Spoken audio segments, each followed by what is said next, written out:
Uderolal welfare पारां टंडे आदम में अमन conference मुनक़िद कई वई। मुख़्तलिफ़ मज़हबी अॻवाननि जी शिरकत। अमन एवॉर्ड ॾिना विया।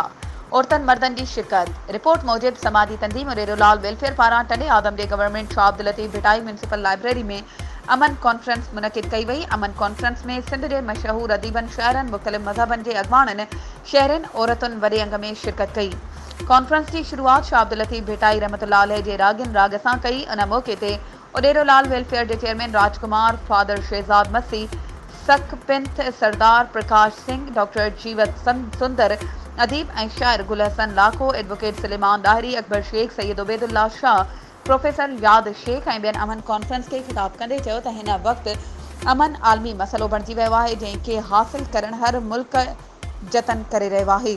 हुननि चयो त हर मज़हब जो एहतराम करण सां अमन पैदा थींदो। अमन कॉन्फ्रेंस में लीलाराम प्रेमी, संजय कुमार मामलानी, ठीकमदास सोचर, नारायण दास, महेश सागर, गुलाब राय, प्रोफेसर सिकंदर मलुखानी, आमिर वसाण, नानक राम सेजवाणी, आशिक सांद, अब्दुल सत्तार सांद, हाजी अनवर सुमरो, ख़ालिद खासकेली ऐं ॿियनि शिरकत कई।